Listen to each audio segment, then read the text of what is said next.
Good morning, everyone, and welcome to the Lovin Experience Abu Dhabi show, where we discuss the latest news and happenings that everyone's been talking about.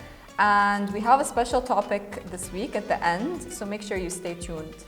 And we've got some exciting stories for you this week. Hope you all are excited. But let's start with the crazy hailstorm that we had this week. Yes, it was crazy and it was also unexpected. So it actually hailed in Riyadh on Saturday. And it was amazing because it seemed like for an hour, all of Riyadh was covered in like white hail and everyone was taking videos of it and posting it on social media. It was a really interesting sight, wasn't it? Yeah, it was. It was actually very intense. Like, hail is like the aggressive sister of snow. Mm-hmm. Like, she's more loud. And rain. Yeah. It's like sisters with both, I guess. No, I think rain and hail are cousins. Maybe. Instead of sisters. Yeah, I agree.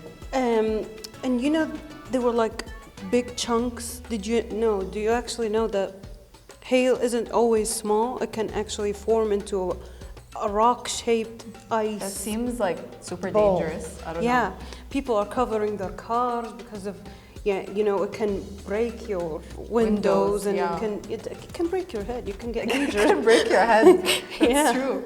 So like even if you're holding an umbrella, it can like...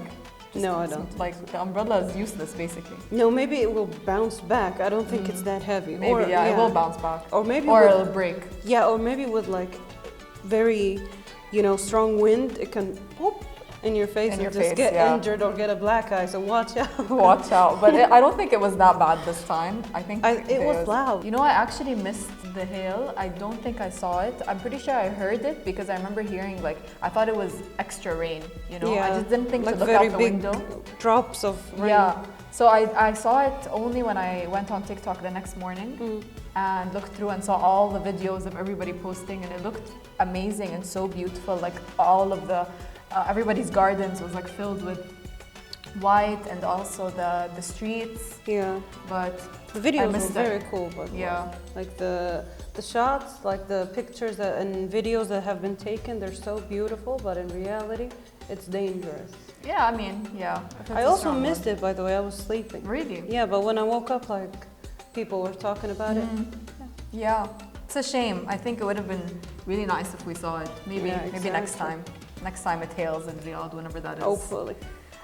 So we'll move on to our next topic, which is really actually quite exciting. It's Saudi athlete Dunya Abu Talib makes Olympic history as the first qualifier for the 2024 Games that are going to be happening this summer. So obviously you've seen like Saudi's commitment to sports lately. Yeah. And especially with women. And I think women in Saudi are really making waves in the sports field. So the Saudi Olympic Committee actually announced this great news on X that the Taekwondo champion secured her spot for the under 49 kg division in the upcoming International Olympics in Paris. So Dunya actually won a bronze medal at the Arab Taekwondo Championship before, which was in 2022. And it's one of her first achievements, so it's super exciting to see that she's going to continue on to compete in the International Olympics. Well, that's cool. It's great to see Saudi women, making waves in this field. And also, in the Olympics, there's 330,000 registered females in it. And so that's in just Saudi, or is it no, in all of the females in the Olympics. But Saudi is actually seeing a 195% surge in the professional female players since 2021. So that's only in like 2 years. Yeah, but that's still like a very drastic surge. Yeah. So it means that Saudi is hopefully going to be taking over international headlines in sports. Let's get it. And the ladies especially. So we're super excited to see Dunya. We're so excited to see the talent. Yes, especially in Taekwondo. It's an interesting category to be competing in as well. I feel like, it's very interesting. But it's like one of the most beautiful martial arts kind of. For sure. Yeah. Especially for a woman to be competing in that. I want to see a kick. Yeah, and karate. No, that's not. That's karate. Do you know it? No. The Kung Fu Panda song. Yes. And the kick and roll. So that's what Dunya will be doing. And the Paris Olympics will be in July 26, 2024. So if you're interested, you can go ahead and see it. Actually, July 26th. after my birthday with 1 day. Oh, so you can go for your birthday. Yeah, and celebrate. support the Saudi yeah, women. Man, that's cool. So actually, Saudi has so far managed to secure a spot to compete for the jumping, for the equestrian and the taekwondo division in the Olympics. So this would be the kingdom's 13th appearance in the Summer Games. Yeah, it's gonna be a full summer, I think. Yeah, of Filled Olympic with fun. news and fun. Super exciting. Since we're on the topic of iconic women, Yes. Saudi women, let me tell you something. It's a very positive news. This is the first year that Saudi Arabia is competing in the Miss Universe contest. Oh, yeah. That's so cool. After 73 years, it's the Wow. first time Saudi Arabia is competing, and that's like that's huge. big news. Yeah, That's huge, actually. Yeah. and the beautiful lady that's gonna represent Saudi Arabia is Rumy Alqahtani. Where is she from exactly in Saudi? She's born in Riyadh. Oh, okay. So Yeah. literally, Saudi woman from the capital is representing. She's a social media influencer. She really likes to take pictures of herself. She's very active on social media, on X and on TikTok. TikTok? I don't know if TikTok, but Instagram probably. Instagram. Yeah.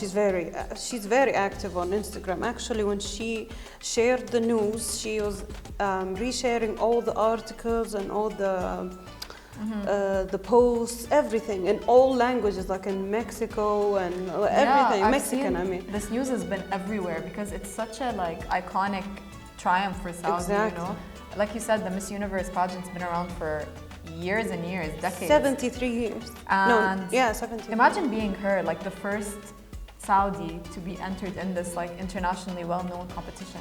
You must feel like great honor, but at the same time, Yeah. it's kind of scary. It's like a lot of pressure. Bit. But I mean, at the end of the day, I'm sure she's thinking positively, as we all are about this. Yeah, and I think she's gonna nail it because like she's been, doing this for a long time. She participated in a lot of global contests, beauty contests, and yeah. And she's won? One? She's won them? Yeah, she's won two, I think 2 labels, but I don't remember which 2, Yeah, but which one ones? in 2022 I think I and saw the one other in Europe as well. Yeah, but I think, no, I don't remember, but like Miss Saudi Arabia and Miss something. But she's won a lot of competitions, so this is not anything new for Yeah. her. So this is very exciting. We're so excited for her, and I'm personally super excited to watch the Miss Universe pageant.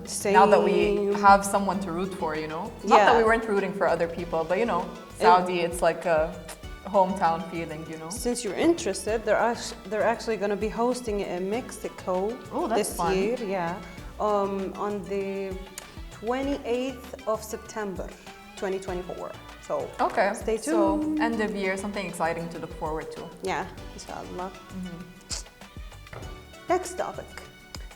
Did you know, I know a lot of people who love anime, especially no, not especially in Saudi, everywhere, worldwide. But honestly, especially in Saudi, Saudi people love anime. No, people are so obsessed with anime. They really are. All over the world, everyone. But a lot I've of seen people, a special interest in the last few years in anime in Saudi. You've seen cafes opening up, anime specific yes, cafes. because it got more, mainstream. It got more mainstream. It got more famous on social media, It became more of a trend to love anime. Because before it used to be a person who likes animes, they like cartoons or anything, and people were shy to say things like that because it's I'm not nerdy, I don't want to look nerdy, so no, I don't like anime, but I'm glad we're... Now being a nerd is mainstream as well, so... Yeah. So it's actually encouraged to like things like anime. And since we're on the topic of that, one of the most famous animes to ever, not Naruto, Dragon Ball. Okay. And Saudi Arabia is making a Dragon Ball themed park, and not so far from Riyadh. Yeah, it's in Qadiyah. Is that where the racetrack is going to be? Yeah, there are going to be a lot of things, but I think to people who like anime or to people who like Dragon Ball, you're gonna appreciate this I'm theme sure. park a lot. Yeah. Especially that the creator died, like I think Oh, no. this year or last year. Okay. Yeah, like it's pretty soon. The creator of Dragon Ball. Yeah, of Dragon Ball, who wrote the wow. stories and who, you know, just did all that. So I think this is gonna be a great memorial for him. So I don't this is think kind of like honoring him as well. It's like it's not made to necessarily, you know, remember him, but like I think it's a good way to like remember the It's legacy appealing to of the fans, but also honoring Exactly. him at the same time. So if you're interested in that, let me tell you about the other things that might be there, and then I'll tell you a little bit about the features that's gonna. Okay, so the major projects in this area, like 20-story racetrack. That's in Alqahtani, by the way. That's not related to the theme park. The kingdom's own Six Flags and a state-of-the-art stadium. Yeah. So all of these things are going to be in Qadiyya, Yeah. including the Dragon Ball. Including the Dragon Ball themed park, park, yeah. It's cool, all of these are cool, but like I think people who love Dragon Ball are gonna, you know, like really appreciate that. What kind of features are they adding? Okay, so it will feature 7 distinct zones with the most iconic storylines and moments and characters like Kamehameha. Get ready for that. So it's gonna have storylines? Yeah. As in, like, what does that mean? I'm not really a huge fan, but you know, storylines like it's gonna. I think in the show itself, is it a show? Is it called? And the anime itself, Yeah. it was like, you know, they were like highlighted moments. I think they're gonna recreate that. them. Yeah. So it's kind of giving me the sense of like, you know, Comic-Con, when they do like specific like or not Comic-Con, but like specific conventions for shows. Okay. I'll quit talking about how excited I am about it and how like, oh my God, Alqahtani is gonna have a lot of. It's okay to be excited because it is very exciting. Yeah, like I don't know. It's just like something about recreating any kind of show into reality is just like beautiful. Like Disneyland, they also does that in Disneyland, and in the Harry Potter world, I think it's in London. Yes, they have that in America also. I did not know that. Yeah, but I think it's, even if you're not a Dragon Ball fan, I think it'll be very interesting to see it and to go, because maybe you will become a Dragon Ball fan. I'm not like much of an anime fan, but I feel like I would still want to go just to see, to experience it, to see what the fans are talking about, you know. And like you said, it's very interesting. It's very fun to just see things that are on TV or like things that are not really come to life. Yeah, and you know, the theme park is gonna feature some of the fan favorite locals. I don't know if it's your favorite, but it's like Kami House. If any fans are there, please get excited because I don't know what I'm talking about. Capsule Corporation. I think that has to do with that character with the big head. Do you know him? Sure, yeah. I feel like I've seen it. The white. Yeah. Okay. And even Beros Planet. I don't know what is Beros Planet, but I hope something to get excited about for those of you who do know what it is. I really wish like you get so excited over this because like I'm excited for people who are excited. So exactly. Excited. Same. So we're looking forward to that. Hopefully it's gonna be amazing. So, Sarah, I wanted to ask you something, and this goes back to how this episode is the Lovin Experience Abu Dhabi show that we mentioned at the beginning. So, have you actually been to Abu Dhabi? No. You haven't been? No. Do you want to go? Yeah, I've seen some pictures. It's so beautiful. Yeah. Like it's the epitome of fancy. Yeah, I've actually been, but only once as a child. So I barely remember it. I went to Ferrari World. You know how Ferrari World is in Dubai. And it was very Abu Dhabi. popular. It was very popular at the time. So I was very young, so I don't remember. When the red Ferrari came out, the first red Ferrari I don't think car, it was when the first. I think they just made Ferrari I don't know, World I just there. remember it being the coolest car of that time. Yeah, and since then, obviously Abu Dhabi has become an amazing place to visit. There's so many things that are always happening, and especially in Ramadan and in Eid. So this Ramadan, there's actually been so much going on in Abu Dhabi, from amazing iftars and suhoors to countless unique activities that are going on in the UAE capital. So I'll tell you about some of the things that I've been seeing happening in Ramadan. There was the Al-Watan castle visits that people were going to, and this was showcasing the Emirati culture and the UAE history at this place. Which is a very rich. Yeah, it's a grand palace that showcases traditional Arabian designs and interesting exhibitions. So people were going to that during this Ramadan. There was also a pottery workshop at Studio Clay, where you can participate in workshops with a little Emirati twist, you know. And like you're surrounded by the scent of bakhur and like. And you can do your own pottery? Pottery, yeah. This was in Ramadan, so you can still, I think, go to these things since we're nearing the end of Ramadan. So bakhur. So during like how's there was the ambience? How's the ambience is atmosphere? filled with like bakhur and like traditional decor. So it's really interesting if people who love pottery and people who just like to, you know, experience the ambience of the Emirati vibes. In general, yeah. This beautiful art that's like been known in Abu Dhabi for a long time. And there was also the Sheikh Zayed Grand Mosque visit, which was, you know, like blending spirituality with beautiful Arabian designs. People were doing that. There was also kayak rides around the Louvre, Abu Dhabi. I'm excited for that one. Yeah, sounds because nice. You can enjoy a kayak ride around it, and you know you combine art with like stunning architecture. Yeah. So obviously the architecture in Abu Dhabi is amazing. It's well known for it. So you know to be able to do a kayak ride around somewhere with stunning architecture is amazing as well. And of course there's like the different iftars, like the iftar experience at the Phuket restaurants, the suhoor experience at Earth Abu Dhabi. And obviously there was like different activities like the Benefit Cosmetics Majlis at the Ritual Cafe and Studio, and as well the Ramadan Arcade at the Manarat Al Saadiyat, which was obviously a great experience, and things that to do at the end of your night. I think this is a very great place for like now, because we're at what, 18th of Ramadan, or I think 19th, so like what's left of Ramadan, and I think this is, you know, it's gonna just lock in that Ramadan vibe. Exactly, for anyone who wants to visit Abu Dhabi as well, not just for the people living there. And as well, there's so much more coming for Eid in Abu Dhabi. So they're planning some really fun and interesting activities over there, and I think that everyone should try and plan to spend their Eid vacation in Abu Dhabi. I'm considering it, honestly. So am I, honestly, with all these things that are going on. Especially for us, like living in Riyadh, I think it would be a nice change of pace to go spend it in another capital city, but just in the UAE this time. And the beautiful heritage of UAE is just immaculate. So amazing, It's very rich in culture. It really is. And actually, Abu Dhabi has, like, it always has some interesting activities during Eid.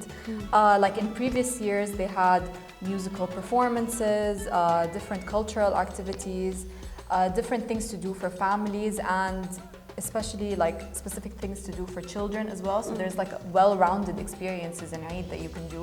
Family with activities. Your family or with your friends, you alone, you know, you can do so many things over there for Eid. There's also sales and retail experiences. You know, they're gonna have firework displays. I love a good firework Exactly, display. Same, like literally, I would go to Abu Dhabi just for that, to be honest with you. There's so much going on. And the food as well. And the food. And the heritage. I really think everyone should visit Abu Dhabi at least once in their life.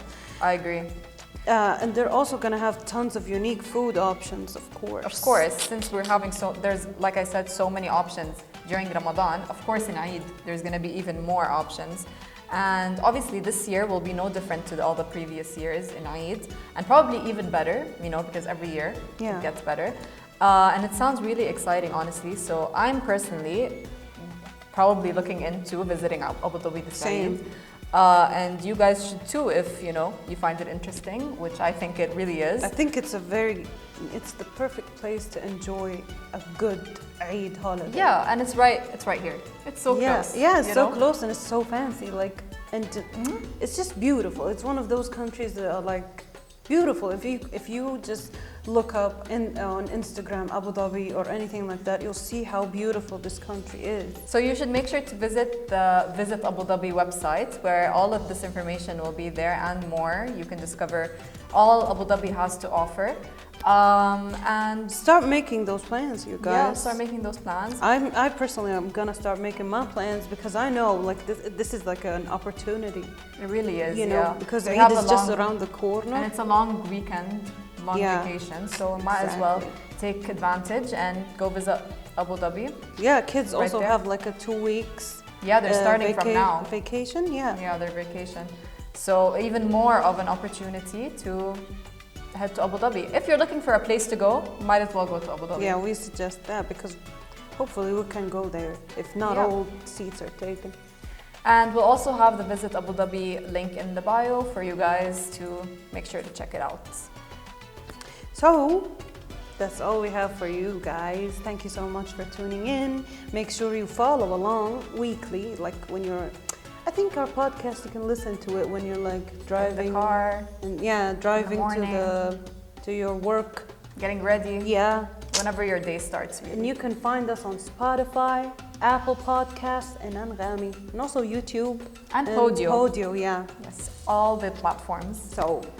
So we hope you enjoyed listening, and we had so much fun bringing you these topics for the week, and we will see you again next week.